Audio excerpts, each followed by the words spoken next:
আসসালামু আলাইকুম, আশা করি সকলেই ভালো আছেন। তো আমরা এখন যেটা শিখবো সেটা হচ্ছে সিমপ্লেক্স মেথড, যেটা হচ্ছে আমাদের এলপিপি এর অত্যন্ত গুরুত্বপূর্ণ একটা টপিক। এবং এটা বলা চলে এলপিপি এর হচ্ছে কি বলে, এটাকে হৃৎপিণ্ড বলা যায় সিমপ্লেক্স মেথড। এবং আপনাদের পরীক্ষায় সিমপ্লেক্স মেথডের কোশ্চেন এটা জোর বিজোর মানে না, সিমপ্লেক্স মেথড সবসময় পরীক্ষায় আসে। এখন সিমপ্লেক্স মেথডের পরে আরেকটা মেথড আছে বিগ্যাম মেথড, সেটা সিমপ্লেক্স মেথডেরই একটু ডিফারেন্ট কেস। দেন আপনি আবার পড়তে হবে টু ফেজ সিমপ্লেক্স, এবং আপনি এরপরে পড়তে হবে ডুয়েল সিমপ্লেক্স। তাহলে টোটালি সিমপ্লেক্সের চারটা পার্ট। এই চারটা পার্ট আপনাকে খুব ভালো করে আয়ত্ত করতে হবে। চারটা পার্ট থেকে দেখা যায় গ বিভাগে চারটা কোশ্চেন চলে আসে, অথবা তিনটে আসে, অথবা দুইটা 100% আসে। সো এইখান থেকে এই সিমপ্লেক্স মেথড থেকে যেটা স্টার্ট হবে, এটা যেখানে কি শেষ হবে, এই টোটাল এই রেঞ্জ থেকে আপনার পরীক্ষায় 30 অথবা 20 নাম্বার কনফার্ম আসবে।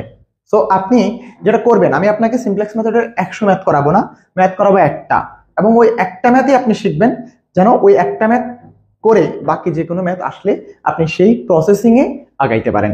সো আপনার কাছ থাকবে এই ম্যাথটা ভালো করে বোঝা এবং অন্য আরো 2-4টা ম্যাথ আপনি প্র্যাকটিস করা। এই এলপিপি এর ফেড কোর্স আমাদের টোটাল 14টা ক্লাস হবে, আর এটা হচ্ছে আমাদের এলপিপি 3 নাম্বার ক্লাস। এর আগে দুটো ক্লাস আমাদের ফেড ব্যাচে হয়ে গেছে, তো 3 নাম্বার ক্লাসটা আমি ফ্রি করে দিচ্ছি, যেন সিমপ্লেক্স মেথডের যে ভয়টা আপনাদের এটা দূর হয়ে যায়। সো সিমপ্লেক্স মেথডে আমরা যেটা করব সেটা হচ্ছে একটা ম্যাথ আমাদের, এটা আসছে 2021-এ আসছে, 21-এ ম্যাথটা আসছে, গ বিভাগে আসছে। সো এই ম্যাথটা দিয়ে আমরা নিয়মটা শিখবো। সিমপ্লেক্স মেথডের এই প্রবলেমটা দিয়ে আমরা সিমপ্লেক্সের নিয়মটা শিখবো, কিভাবে সিমপ্লেক্স মেথডে একটা কোশ্চেন সলভ করা যায়। সো আমরা এখন এই সমীকরণটা একটা ওখানে দেখি। তো এখানে বলছে আপনাকে ম্যাক্সিমাইজেশন প্রবলেম। তাহলে এই যে এই প্রবলেমটা হচ্ছে ম্যাক্সিমাইজ প্রবলেম। প্রবলেমটা কিসের? Maximise problem. তো ম্যাক্সিমাইজ প্রবলেমের ক্ষেত্রে আমরা যেটা করব, আমাদের কোনো কিছুই চেঞ্জ করতে হবে না, যা আছে তা নিয়ে কাজ শুরু করব। এখন দেখেন, এই যে এইখানে less than or equal, right? তো লেস দেন অর ইকুয়াল হলে আমরা এখানে একটা চলক যোগ করব। লেস দেন অর ইকুয়াল এটা আমরা একটা চলক যোগ করব। এখানে ঘটনা হচ্ছে, আমরা এলপিপির সিমপ্লেক্স মেথড যখন সমাধান শুরু করব, তখন আমরা এই সমীকরণ জোট থেকে একটা টেবিল তৈরি করব, তাই তো? তো এই টেবিল তৈরি করার কৌশলটা আমরা এখন শিখব। তার আগে আমি এই সমীকরণগুলোকে, এই সমীকরণ জোটটাকে একটু নতুন পৃষ্ঠায় নিয়ে যাই। হ্যাঁ, তো কোশ্চেন হচ্ছে, এই যে সমীকরণ জোট, এই সমীকরণ জোটের সমাধান মানে অনন্য কিনা এটাও জিজ্ঞেস করছে, এবং সিমপ্লেক্স পদ্ধতিতে সমাধানটা নির্ণয় করতে বলছে। তো অনন্য কিনা সেটা আমরা সিদ্ধান্ত নিব, আগে আমরা সমাধানটা করি। সমাধান করার জন্য আমাদের প্রথমত এই যে এই অসমতাগুলোকে সমতা বিধানে রূপান্তর করতে হবে। তো সমতায় রূপান্তর করার জন্য আপনাকে যেটা করতে হবে, যখন দেখবেন এখানে লেস দেন আছে, মানে লেস দেন অর ইকুয়াল আছে, তখন এটা হচ্ছে কম আছে, এর পাশটা কি আছে? কম আছে। তাহলে কম থাকলে কি, এই কমতি জিনিসটা যোগ করতে হবে। তাহলে আমরা কি করব, এই যে কমতি, এখানে কমতি চলক সংযুক্ত করব। তাহলে এই দুটাতে কমতি চলক সংযুক্ত করব। যদি এইদিকে থাকতো, উল্টা সাইন থাকতো, তাহলে আমরা কি বাড়তি চলক যোগ করব। এইটুকু আশা করি বুঝছেন। এগুলা একেবারে প্রথম দিকের পড়া, আগের চ্যাপ্টারগুলোর পড়া। সো আমরা আগের চ্যাপ্টারগুলো যেহেতু পড়ে আসছে, এটা নিশ্চয়ই বুঝবো। যখন এটা লেস দেন থাকবে, এই চিহ্ন থাকবে, তখন এই পাশে আমরা কমতি চলক সংযুক্ত করব। আর যখন এটা এই চিহ্ন থাকবে, তখন আমরা এই পাশে কি করব? বাড়তি চলক সংযুক্ত করব। তো সংযুক্ত করব, কথাটা হচ্ছে সংযুক্ত করব। যখন বাড়তি কথা বলবো তখন আমরা হচ্ছে বিয়োগ দিব, আর যখন কমতি বলবো তখন আমরা যোগ দিব। এখন বইয়ের মধ্যে এখানে চলক যে নতুন যেগুলো আনা হয়, ওগুলোকে S1 S2 দ্বারা প্রকাশ করছে। আমরা ভাই S1 S2 এর কোনো ধার ধারবো না, আমরা সব চলককে x দিয়ে প্রকাশ করব। এবং কিভাবে করব সেটা একটু দেখি আমরা। তাহলে এখন আমরা এখানে দেখি শর্ত 2, শর্ত বা সাবজেক্ট 2 এবং 3 শর্ত।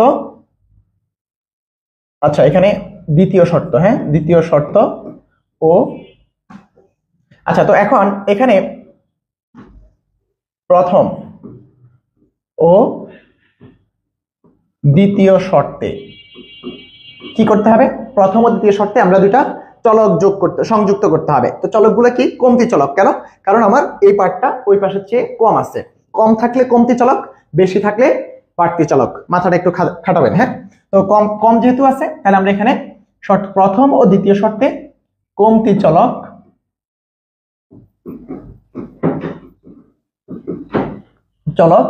x এখানে কত পর্যন্ত আছে? 3। আমি x4 এবং x5, হ্যাঁ এগুলো হচ্ছে 0 থেকে বড় বা শূন্যের সমান। এখানেও আছে 0 থেকে বড় বা শূন্যের সমান। আমরা S1 S2 এর কাজ করব না, ঠিক আছে? আমরা x দিয়ে করব। তাহলে x4 এবং x5 সংযুক্ত করে পাই বা যুক্ত করে পাই, যুক্ত করে যুক্ত করে কি করব, সমতা করব, যুক্ত করে সমতা করে পাই, কি পাই দেখেন। তাহলে জেড ম্যাক্স, এটা ম্যাক্সিমাইজেশন প্রবলেম। হ্যাঁ, তো ম্যাক্সিমাইজেশন প্রবলেমের জন্য আমরা এখানে যা আছে তাই রাখবো, x1 plus 2x2 plus 3x3 plus 0x4 plus 0x5। ওই যে নতুন করে আমি দুটো চলক যোগ করব এই নিচে এদের সাথে। তো আমরা প্রত্যেকটা সমীকরণে সবগুলো চলককে এনশিওর করব আছে। এর হচ্ছে প্রথম কাজ। তাহলে এরপরে দেখেন শর্ত বা সাবজেক্ট টু। সাবজেক্ট টু হচ্ছে কত, x1 প্লাস 2x2 প্লাস আর হচ্ছে প্লাস 3x3। দেন আমরা নতুন দুটো চলক আনছি না, তাহলে চলক আমরা কি করছি, আমরা এই যে শর্ত, প্রথম শর্তে কমতি চলক x4 এবং দ্বিতীয় শর্তে যোগ করবো হচ্ছে কত, x5। তাহলে এখানে আমরা নতুন করে আনবো হচ্ছে x4 প্লাস 0x5। প্রত্যেকটা চলক প্রত্যেকটা সমীকরণের মধ্যে নিয়ে আসবো। যেহেতু এটা কম ছিল এই জন্য এই বাড়তি অংশ যোগ করে সমান হবে। এই বাড়তি অংশের মান আমরা পরে বের করব। তাহলে ইকুয়ালস টু কত, ইকুয়ালস টু হবে 8। দেন আপনি পরেরটাতে যোগ করবেন কত, 2x1 plus x2 plus x3। দেন আপনি এখানে হচ্ছে 0x4, কারণ x4টা আমরা এটাতে যোগ করবো বলছি আর x5টা এখানে যোগ করবো বলছি। তাহলে x5 ইকুয়ালস টু কত, 6। এখন দেখেন যদি এখানে উল্টা সাইন হইতো, উল্টা সাইন থাকতো, তখন আমরা করতাম কি, আমরা এখানে মাইনাস দিতাম, এখানেও মাইনাস দিতাম, তখন আমরা লিখতাম বাড়তি চলক যুক্ত করে, তখন আমরা এখানে মাইনাস করতাম। ঠিক আছে, আশা করি এটা বুঝতে পারছেন। তো এখন আমরা অসমতাকে সমতায় রূপান্তর করলাম। এবার একটু দেখেন, আমরা টেবিল তৈরি করব, সিমপ্লেক্স অ্যালগরিদম বা সিমপ্লেক্স টেবিল তৈরি করব। এটার জন্য আমাদের আগে খেয়াল করতে হবে সিমপ্লেক্স মেথড বা সিমপ্লেক্স মেথডে একটা কোশ্চেন সলভ করা যাবে কিনা, এটা এখানেই আপনাকে সিদ্ধান্ত নিতে হবে। আপনি যদি মনে করেন আপনি টেবিল তৈরি করে ফেললেন, সবকিছু করে ফেললেন, যা দেখলেন তো মিললো না, কেন মিলবে না? না মেলার কারণ হচ্ছে আমাদের এই সিমপ্লেক্স মেথডে একটা সমীকরণ জোট সমাধানের জন্য যে শর্ত আছে, সেই শর্ত হচ্ছে আপনাকে বেসিস ম্যাট্রিক্স ফর্ম করতে হবে। এন্ড বেসিস ম্যাট্রিক্স বা ভিত্তি ম্যাট্রিক্স কি জিনিস? ভিত্তি ম্যাট্রিক্স হচ্ছে যখন এখানে সমীকরণ দুইটা আপনার পাইতে হবে হচ্ছে 1 0 0 1, এই যে এই ম্যাট্রিক্সটা পাইতে হবে, এটা হচ্ছে I2, বেসিস ম্যাট্রিক্স I2, এটা আপনি খুঁজে পেতে হবে। দেখেন তো আপনি এই দুটো সমীকরণের মধ্যে এই যে x1 x2 x3 এদের সহগ নিয়ে এরকম কোনো ম্যাট্রিক্স ফর্ম করছে কিনা আমি একটু চেক করে দেখি। দেখেন এই যে এখানে 1, এখানে 0, এখানে 0, এখানে 1, তার মানে এটা বেসিস ম্যাট্রিক্স ফর্ম করছে। এই বেসিস ম্যাট্রিক্সটা x4 এবং x5 ফর্ম করছে। দ্যাটস ওয়াই আমরা এই সমীকরণটাকে সিমপ্লেক্স মেথড 1 এ সলভ করতে পারবো। আর যদি এই বেসিস ম্যাট্রিক্সটা এখানে ফর্ম না করতো তাহলে আমরা বিগামের দিকে যাব। তাহলে বিগাম কখন হবে? বিগাম হচ্ছে আমরা এই বেসিস ম্যাট্রিক্স যখন পাবো না তখন আমরা বিগামের দিকে যাব। বাট আমরা সিমপ্লেক্স মেথডে যখন সলভ করব তখন আমরা দেখবো এটা মিলছে কিনা। যদি এইটা মিলে, যদি দুইটা সমীকরণ হয় তাহলে এইটা, আর তিনটা সমীকরণ হলে এইটা, তিনটা হলে এইটা আপনাকে ফর্ম করতে হবে। এখন এটা পাশাপাশি থাকতে হবে, ব্যাপারটা এরকম না। মনে করেন এখানে 1 0, এখানে 0 1 আছে, তাও এটা ফর্ম করছে। মোট কথা হচ্ছে আমাদের এই দুইটা কলাম পাইতে হবে। কোথায়? এটা হচ্ছে এক একজন এক এক কথা বলে, এটাকে আমি বলছি হচ্ছে বেসিস ম্যাট্রিক্স, যেটা আমরা আইডেন্টিটি ম্যাট্রিক্সের সাথে কানেক্ট করছি, বাট এটা আইডেন্টিটি ম্যাট্রিক্স এক্স্যাক্টলি না। তবে এই জিনিসটা আপনার খুঁজে বের করতে হবে। যদি থাকে তাহলে সিমপ্লেক্স মেথডে এই সমীকরণ জোট সমাধান করা যাবে, আর যদি এটা না থাকে তাহলে আপনাকে সিমপ্লেক্স 2 অর্থাৎ বিগাম মেথডে যেতে হবে। আশা করি এটা ক্লিয়ার। এখন আমরা এটা টেবিল তৈরি করতে পারবো। তাহলে এটার সিমপ্লেক্স মেথডে টেবিল যখন তৈরি করতে যাবেন, টেবিলটা আপনারা অনেকভাবে তৈরি করেন, কিন্তু আমি টেবিলটা আমার মতো করে তৈরি করব, যেভাবে সহজ হয়। আপনি যেভাবেই করেন সেভাবেই সঠিক, শুধু আপনি যেভাবে কমফোর্ট ফিল করেন আপনি ওটাই করবেন, এই হচ্ছে আমার রিকোয়েস্ট। ঠিক আছে, এখন টেবিল তৈরি করার ক্ষেত্রে আমরা যেটা করব, তাহলে সিমপ্লেক্স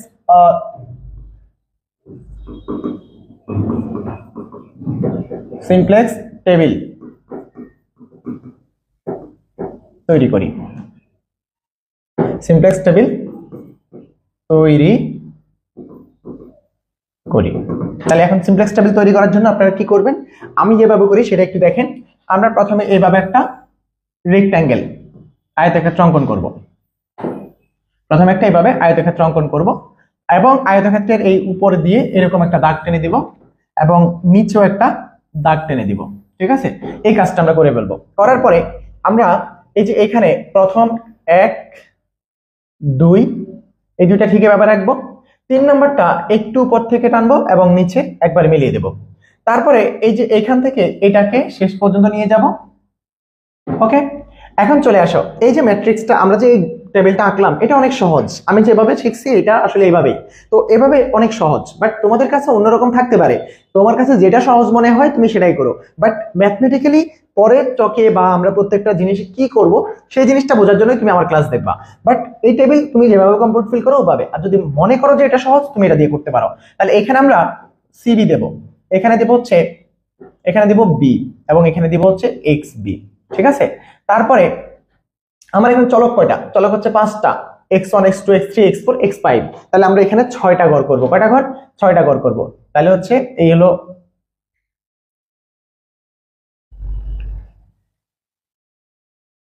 আচ্ছা এখানে ঘর করার দরকার নেই, চলক যেহেতু 5টা আমরা এখানে ঘর করে ঘর করব না, আমরা এভাবেই কন্টিনিউয়াসলি লিখে দিব। এখানে হচ্ছে আমার, আচ্ছা ঘরই করি, আমরা ঘর করব এখানে।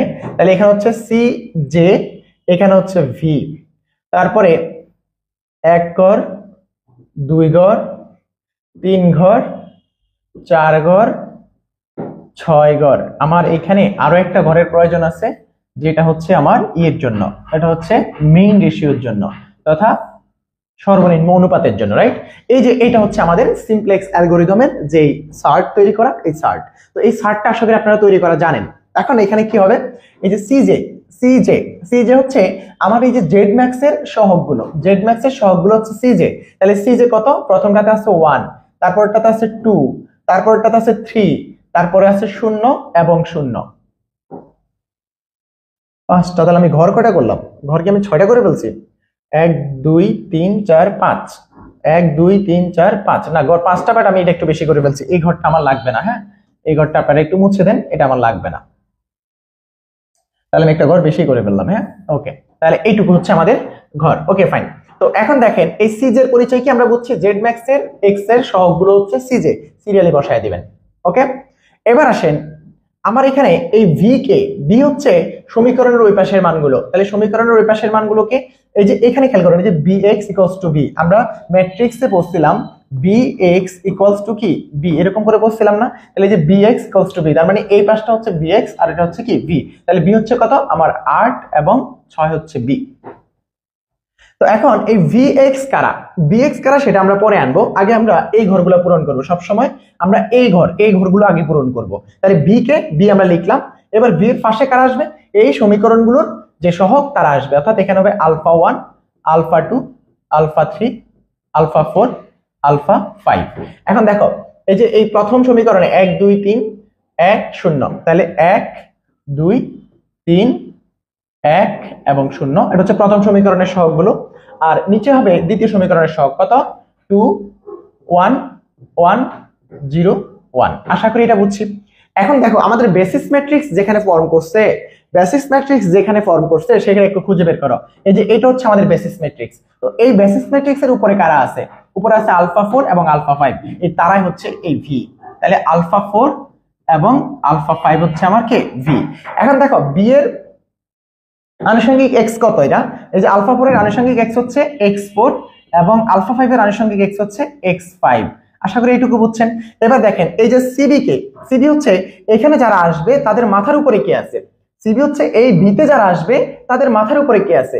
সিবি হচ্ছে বিতে যারা আসবে তাদের মাথার উপরে কারা আছে? তাহলে আলফা 4 এবং আলফা 5 এর উপরে 0 এবং 0 আছে। আশা করি এই চার্টটা আপনারা লিখতে পারবেন ঠিকঠাক। ওকে, তো এখন এই যে এখানে আমরা প্রত্যেকটা সারণী কিন্তু আশা করি বুঝছি। এখন আমি আরেকবার একটু রিপিট করি। দেখেন আমরা এখানে সিমপ্লেক্স মেথড পড়তে আসছি। সিমপ্লেক্স মেথডটা আপনার কাছে প্রথমবারে অনেক কঠিন লাগতে পারে, এটার কারণ হচ্ছে আপনি এখানে অনেকগুলো ছোট ছোট ছোট ছোট কাজ একসাথে করতেছেন। কিন্তু আপনি যখন এই ম্যাথটা একবার শিখে যাবেন এবং এরপরে একবার দুইবার প্র্যাকটিস করে ফেলবেন, আমি শিওর আপনার কাছে সিমপ্লেক্স মেথডের মতো এত সহজ অঙ্ক এই লিনিয়ার প্রোগ্রামিং এ আর থাকবে না। সো আপনি একটু ধৈর্য সহকারে ক্লাসটা দেখেন, আপনার প্রত্যেকটা জিনিস আপনি ক্লিয়ারলি বুঝে যাবেন। তো আমি আরেকটু বলি, আবার একটু বলে দেই। সিবি হচ্ছে কে? সিবি হচ্ছে একটা কলাম হবে, যে কলাম আমরা এটা একটু পরে বলবো, আমরা শুরু করবো কোথায়? এখান থেকে।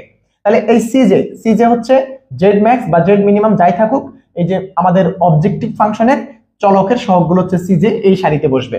তো এইখানে ঘর কয়টা হবে? এখানে হচ্ছে এখানে যতগুলো চলক থাকবে তার চাইতে একটা বেশি ঘর হবে। কারণ কি? কারণ এই ঘরটাতে চলক বসে না, এই ঘরটাতে চলকের নাম বসে। তো এই ঘরটা বাড়তি আর বাকিগুলো চলকের জন্য। তারপরে এখানে কারা আসবে? এখানে হচ্ছে আলফা 1, আলফা 2, আলফা 3, আলফা 4, এরা হচ্ছে সমীকরণ যতগুলো থাকবে তাদের সহগগুলো নিচে বসবে। ঠিক আছে? তাহলে এই যে বি হচ্ছে সমীকরণের ওই পাশের সংখ্যাগুলো, তাহলে বি আর 6, 8 আর 6 বি। এবার এই যে 8 এর সাথে সহগগুলোকে এরা নিয়ে আসলাম, তারপরে এই যে 6 এর সাথে সহগগুলো কারা নিয়ে আসলাম।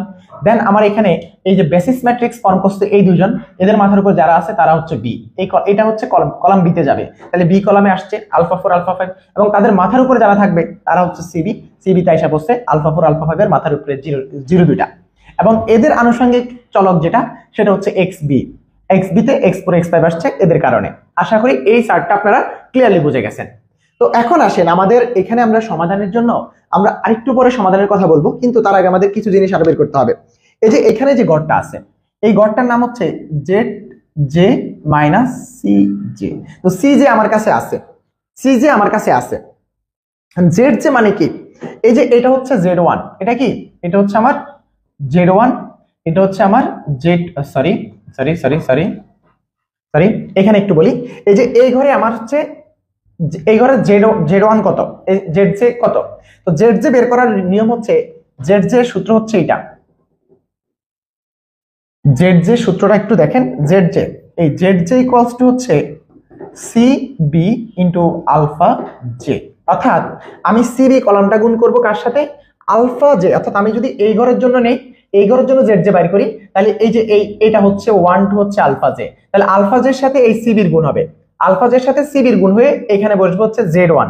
তাহলে আমি যদি বলি Z1 কত, তাহলে Z1 কত হবে? জেড জে হচ্ছে কি সিবি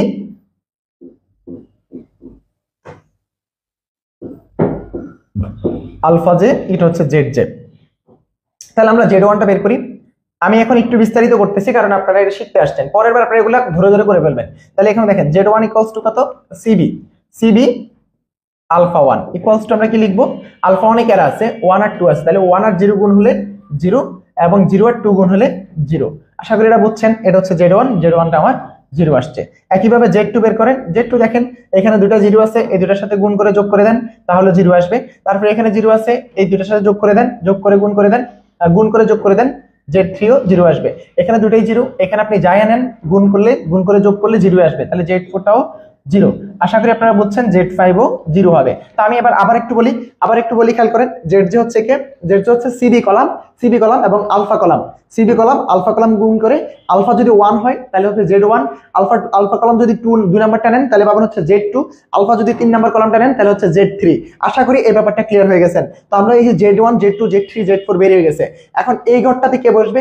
এই ঘরটাতে বসবে Z1 মাইনাস C1। তো এই যে C1 তো এইটা C1, এটা যে C যে মানে কি C1 C2 C3 C4 C5, তাহলে এই C1 হচ্ছে 1, আমার Z1 তাহলে কত আসছে? আমার Z1 আসছে 0, তাহলে 0 থেকে এই 1 বাদ করলে আমরা পাই হচ্ছে কত? -1। আশা করি এটা বুঝছেন। তাহলে ZJ মাইনাস CJ কি বুঝছি? এবার দেখেন আমার Z2 কত? 0, আর C2 কত? C2 হচ্ছে 2, তাহলে 0 থেকে 2 বিয়োগ করলে -2, আমার Z3 হচ্ছে 0,0 থেকে 3 বিয়োগ করলে কত? -3।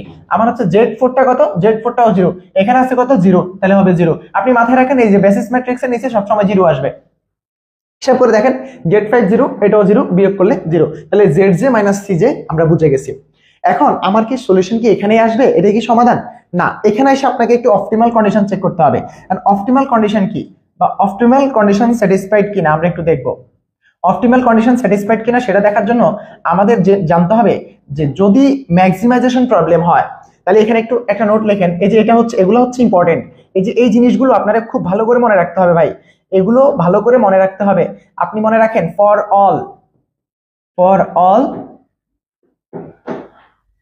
All ZJ minus CJ greater or equal 0 যদি হয়, for all ZJ minus CJ greater or equal কার জন্য? For all ZJ minus CJ আমরা এখানে লিখবো হচ্ছে ম্যাক্সিমাইজেশন প্রবলেম।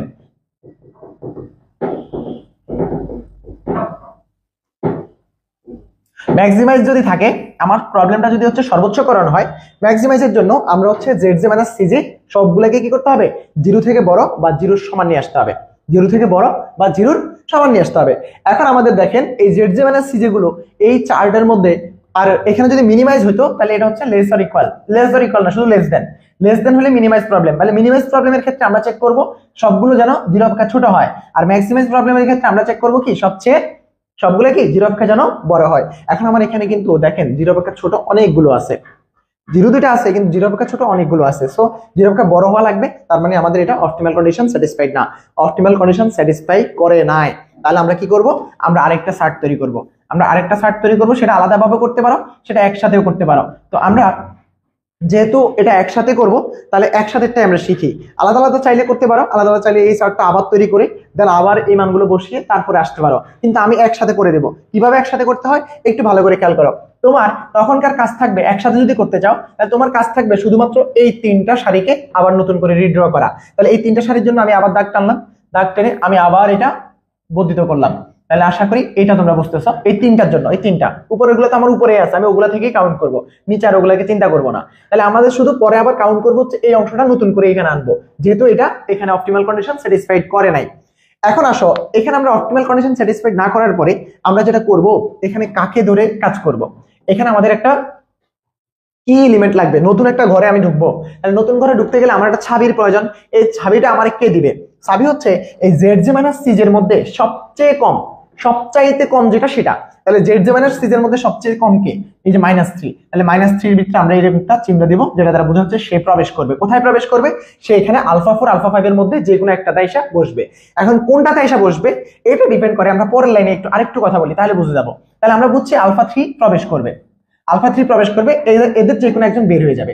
এখন তার জন্য আমাদের চেক করতে হবে এই α3 এর উপরে যারা আছে এই কলামে 3 এবং 1, এদের মেইন রেশিও কত।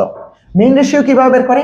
মেইন রেশিও হচ্ছে, মেইন রেশিও এই যে এখানে আমি একটু লিখে রাখি, মেইন রেশিও বলতে একবারে সর্বনিম্ন অনুপাত বা সর্বনিম্ন অনুপাত, হ্যাঁ main ratio RATIO equals to হচ্ছে B by alpha J, B by alpha J, B by alpha J. তাহলে এখন দেখো, এই যে আমি এই সারির জন্য যদি মিন রেশিও বের করতে চাই, এই সারির জন্য যদি মিন রেশিও বের করতে চাই, ওর B হচ্ছে 6 এবং আলফা জে কত? এই যে আলফা জে হচ্ছে 1।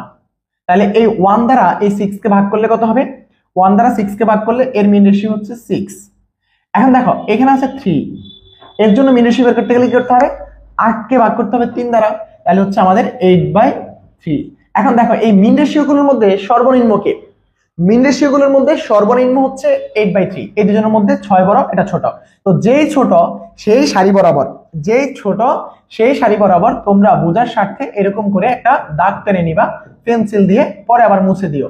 তাহলে এভাবে একটা দাগ টেনে নিবা, তাহলে এভাবে দাগ টেনে নিবা এবং আমাদের যে কলামটা প্রবেশ করবে সেই কলাম বরাবর একটা দাগ টেনে নিবা। তো যেখানে এরা ইন্টারসেক্ট করবে, তারা পরস্পরকে যখন ছেদ করবে, ওই বিন্দুটাই হচ্ছে আমাদের কি এলিমেন্ট। তাহলে আমরা ছেদ করছে 3 তে, সো 3টা হচ্ছে আমাদের এই চক থেকে পরের চকে যাওয়ার জন্য কি এলিমেন্ট।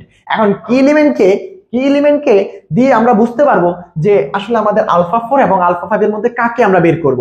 এখন α3 তো প্রবেশ করবে, কিন্তু কাকে বের করব সেটার জন্য আমাদের কাজ থাকবে যে কি এলিমেন্ট, এই কি এলিমেন্টকে 1 বানানো, কি এলিমেন্টকে 1 বানানো এবং ওই কলামে বাকি কোনো উপাদান অশূন্য থাকবে না। তাহলে কি এলিমেন্ট যেটা, সেখানে অশূন্য উপাদান সে নিচে থাকবে শুধু, আর সবাই হয়ে যাবে শূন্য এবং তার মান হবে হচ্ছে 1। তাহলে এই কি এলিমেন্টকে 1 বানাইতে গেলে আমরা এই পুরো সারিকে কি করতে হবে? 3 দ্বারা ভাগ করতে হবে। তা আমি আগে এই লাইনটা একটু লিখি, তারপর আমরা এখানে যে কাজটা করব সেটা একটু দেখি। হ্যাঁ, তাহলে আমাদের প্রথম এই যে এটা, তাহলে এটার জন্য আমাদের কি করতে হবে? আমাদের হচ্ছে লম্বা দাগগুলো টানতে হবে আর নিচেরটা আগে টেনে ফেলি। নিচেরটা নিয়ে আমাদের কোনো ঝামেলা নাই, নিচেরটা থাকুক।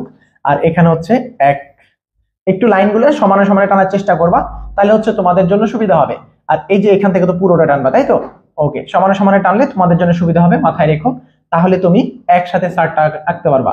আর যদি সমান সমানে না হয় তাহলে কিন্তু তোমার জন্য বিপদ হয়ে যাবে। সো বি কেয়ারফুল, একটু কষ্ট হইলেও একটু দাগগুলো ঠিকঠাক টানার চেষ্টা করবা। ওকে,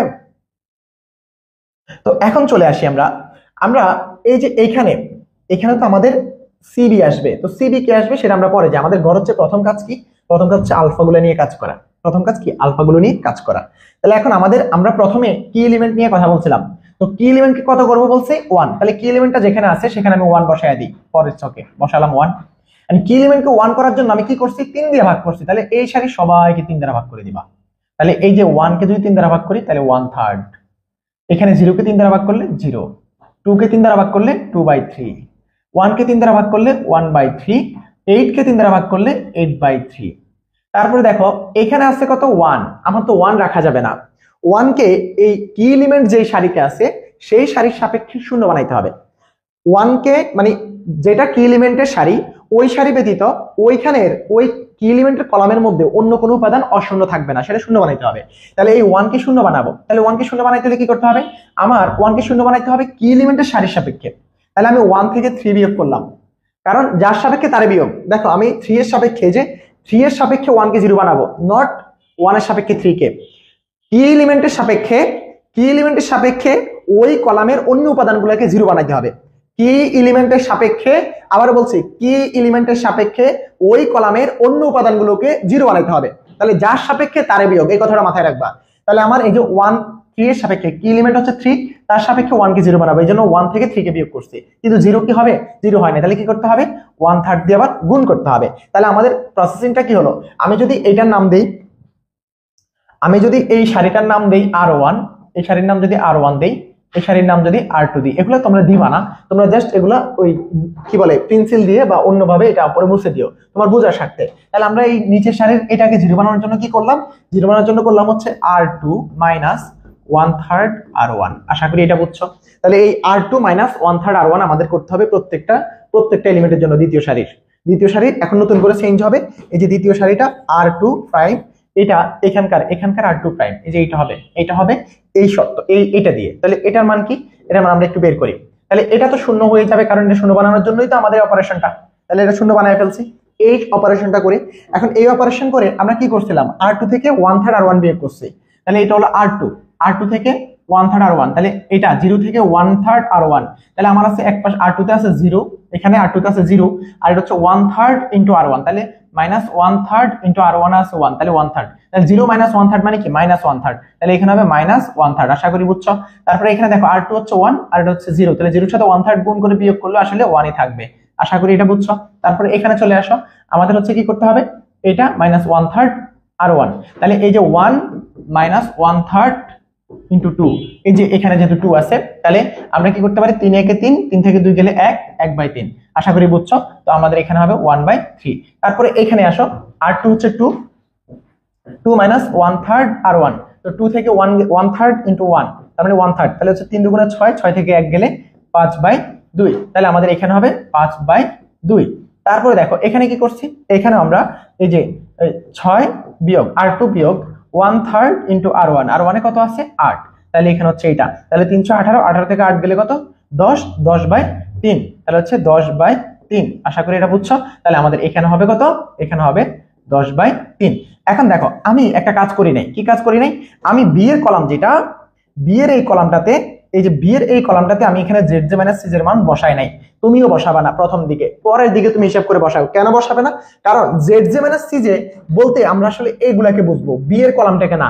তাহলে যদি আসলে বি এর কলামকে আমি এটা বসাইতাম, ধরো কোনো এক কারণে আমার এখানে মান আসলে হচ্ছে -6 আর এগুলা সব পজিটিভ আসা পড়ছে ম্যাক্সিমাইজেশন প্রবলেমে, তখন তুমি বলবা Z J minus C J তো সবগুলো 0 পক্ষে বড় আসে নাই, তখন তোমার ঝামেলা হয়ে যাবে।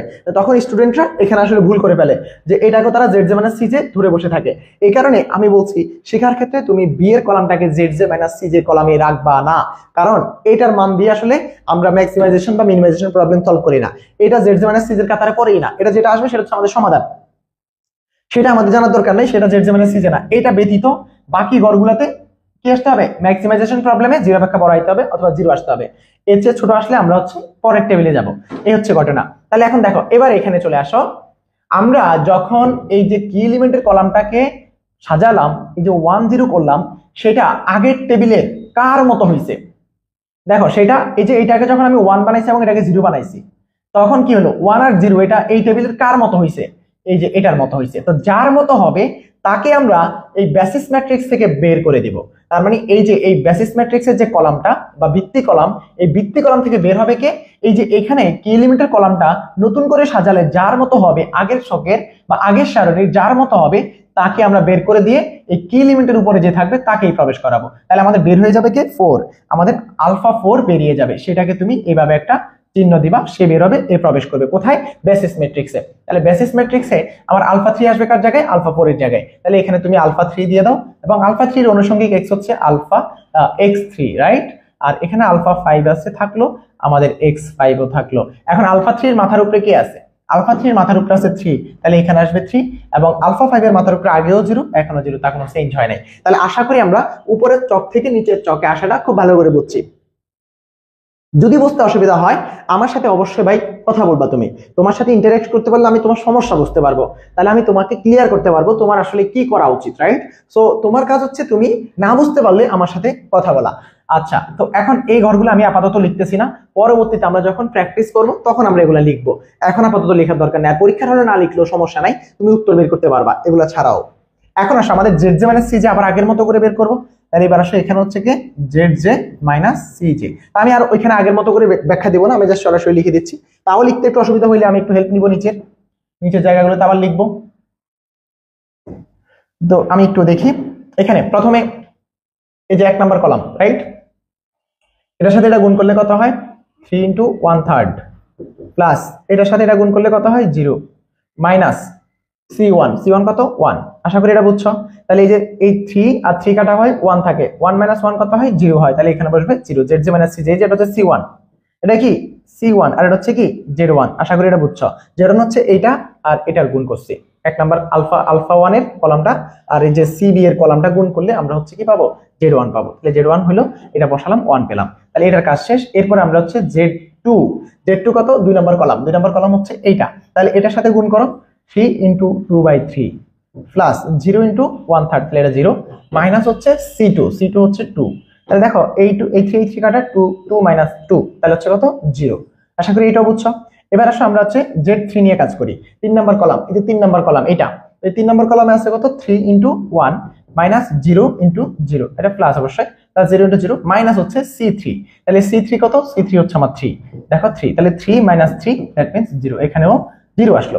এবার আসো C4, তাহলে C4 Z4, তাহলে এটা বাদ দিয়ে দিই, আমরা Z4 আবার বের করি। 3 এর সাথে 4 নাম্বার কলাম, এই যে এটা 4 নাম্বার কলাম, তাহলে 3 ইন্টু 1/3 প্লাস 0 ইন্টু মাইনাস 1/3, এই যে এটার সাথে এটা গুণ হলো, এটা হলো মাইনাস হচ্ছে C4 হচ্ছে কত 0। তাহলে এখন দেখো এই যে এখানে 3 কাটা 1, তাহলে 1 মাইনাস 0, তাহলে 1 থাকতেছে এখানে। তারপরে দেখো সর্বশেষ যেটা 3 ইন্টু 0 0 আর 0 ইন্টু 1 0 আর মাইনাস হচ্ছে 0, দ্যাট মিন্স এটাও 0, তাহলে এখানে আসতেছে 0। তাহলে এখন আমাদের যেটা আসলো যে Z J minus C J যে কলামটা আসছে, Z J minus C J যে কলামটা আসছে সেখানে কোনো ভ্যালু দেখো 0 অপেক্ষা ছোট কিন্তু নাই, 0 অপেক্ষা ছোট কোনো ভ্যালু নাই। তার মানে আমরা কি বুঝলাম, আমাদের হচ্ছে এখানে আমাদের কি সমাধান আসছে, তাই তো? এখন সমাধান কি ইউনিক কিনা, এখানে সমাধান আসছে, এখন এই সমাধানটা কি ইউনিক হবে কিনা সেটা আমরা দেখব। সেটা কিভাবে দেখব, যখন এই যে এই সারিটাতে অর্থাৎ Z J minus C J এই সারিটাতে সবগুলো মান আমাদের এই অপটিমাল কন্ডিশনকে স্যাটিসফাইড করছে। মানে অপটিমাল কন্ডিশন কি, যখন আমরা ম্যাক্সিমাইজেশন প্রবলেম সলভ করব তখন এখানে সবগুলো হইতে হবে কি বি এর কলাম বাদ, এখানে Z J minus C J যেগুলো এগুলো সবাই হইতে হবে 0 অপেক্ষা বড় বা 0 সমান, ঠিক হবে 0 অপেক্ষা বড় বা 0 সমান। তাহলে এখন 0 অপেক্ষা বড় বা 0 সমান যদি হয় তাহলে আমরা বলবো হচ্ছে অপটিমাল কন্ডিশন স্যাটিসফাইড, অর্থাৎ আমাদের সমাধান আছে। কিন্তু সমাধানটা কি ইউনিক হবে কিনা সেটা ডিপেন্ড করে এই যে এইখানে আমাদের যে বি কলামটা আছে, বি কলামটার নাম কি বেসিস ম্যাট্রিক্স বা ভিত্তি কলামের মধ্যে কোন রকমের আমাদের বাড়তি বা কমতি চলক যেগুলো আমরা অ্যাড করছি ওগুলো আছে কিনা, আছে, তাহলে আমরা দেখব আমাদের এটা আসলে কি একক সমাধান নেই। এখন এখানে খেয়াল করো আরেকটা ওয়েও আছে, এই যে এখানে Z J minus C J সবগুলো যদি 0 অপেক্ষা বড় হইতো তাহলে ইউনিক সলিউশন, কেউ একজন 0 থাকলেও সেখানে আমরা বলবো কি ইউনিক সলিউশন নাই। তাহলে এখন এইটা দেখেন Z J minus C J সবগুলো 0 অপেক্ষা বড়, তাহলে এখানে সলিউশন আছে, কিন্তু এই Z J minus C J কলামের মধ্যে সারির মধ্যে অনেকগুলো 0 আছে, তো 0 একটা থাকলেও আমরা বলবো এটা সমাধান ইউনিক না। আর এখানে একটু কথা বলে নেই, আমাদের যেহেতু এটা ফ্রি ক্লাস, সো আপনাদেরকে একটু বলে রাখি আপনারা চাইলে আমাদের পেইড কোর্সে আসতে পারেন, এবং এখানে আসলে সেটা না বলার কথা ছিল এইটা যে আপনারা চাইলে এই ফেসবুক গ্রুপে অ্যাড হয়ে যেতে পারেন, এটা হচ্ছে এনইউ অনার্স ম্যাথমেটিক্স এবং অনার্স গণিত লেখা আছে।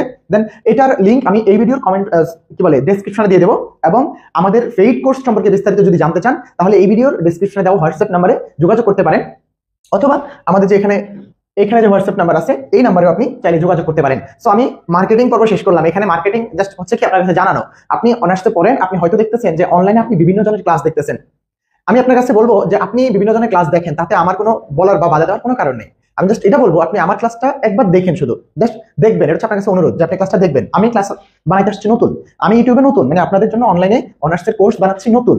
সো আপনারে আমি রিকোয়েস্ট করবো যে আপনি জাস্ট ক্লাসগুলো একটু এখন দেখেন, ফ্রি ক্লাসগুলো দেখেন। যদি আপনার ভালো লাগে তাহলে আপনি ফ্রি ক্লাস কিনবেন, আপনি অন্যদের থেকে কিনতে পারেন, যেখানে আপনার ভালো লাগে সেখানেই কিনেন, সমস্যা নেই। জাস্ট আপনার কাছে আমি বলে রাখলাম যে আপনি একটা দুটো ক্লাস দেখেন, যদি আপনার ভালো লাগে এবং এই আমার পড়ানোর মেথড যদি আপনার ভালো লাগে আপনি অবশ্যই কোর্স কিনতে পারেন, এটা হচ্ছে আপনার কাছে আমার অনুরোধ। বাট এই ক্লাসগুলো আমি আপনাদের জন্য যেভাবে দিচ্ছি আপনি অন্যান্য ক্লাসগুলোর সাথে কম্পেয়ার যেন করতে পারেন যে আপনি আসলে বুঝতেছেন কিনা। এখন দেখো আমরা এখানে কি দেখলাম, আমরা এখানে অবনিয়াদী চলককে অবনিয়াদী চলক হচ্ছে যারা এখানে আছে, এখানে নাই কিন্তু আমাদের ইয়েতে অসমতার মধ্যে ছিল। তো এখানে কি আছে, এখানে আছে x3 এবং x5 এবং x5, কিন্তু x5 আমরা কৃত্রিম চলক হিসাবে আমরা পরবর্তীতে এই চলকটা অ্যাড করছি, বাড়তি বা কমতি চলক ছিল। সো এটা আমাদের অবনিয়াদী না। অবনিয়াদী হচ্ছে যেগুলা আমাদের প্রশ্নে ছিল। প্রশ্নে কারা ছিল? প্রশ্নে x1 x2 x3 ছিল, তার মধ্যে এখানে শুধু x3 আসছে, x2 আর x1 নাই, তার মানে x2 আর x1 এর মান 0। তাহলে আমরা কি বলতে পারি, x2 আর x1 এর মান 0। কিন্তু তাদের যে কলাম, এই যে আলফা 1 আলফা 2, এই কলামে z মাইনাস c এর মান কি আসছে? 0 আসছে। তাহলে আমরা কি বলবো, যেহেতু সকল z মাইনাস c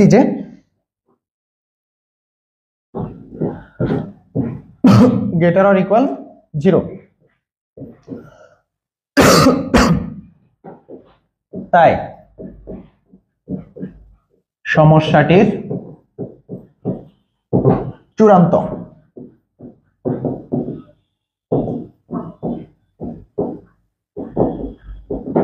বিদ্যমান। ওকে, আবার কিন্তু অবুনিয়াদী, আচ্ছা চূড়ান্ত সমস্যা বিদ্যমানের পরে এদিকে আমাদের একটু কথা লিখতে হবে, সমাধান বিদ্যমান। সুতরাং x3, এই যে x3 এর মান হচ্ছে এইটা এবং x5 এর মান এটা। আমাদের x5 যেহেতু আমাদের z এর মধ্যে আছে, কি z এর মধ্যে x5 এর সাথে শূন্য আছে, এইজন্য আমাদের z max বের করতে ওটা আর লাগবে না। তাহলে x3 সমান কত?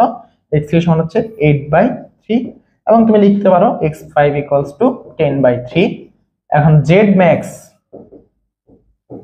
equals to এই x এর x8 এর সরি আর বাকি যেগুলো আছে x1 equals to 0, x2 equals to 0, এগুলো হচ্ছে নাই যেহেতু এগুলো 0, তাহলে এগুলো 0। এখন দেখো z max এর মধ্যে আমরা এগুলো মান বসাবো। তো z max টা কেমন ছিল? আমাদের z max টা ছিল প্রশ্নের মধ্যে, একটু ব্যাক যেতে হবে।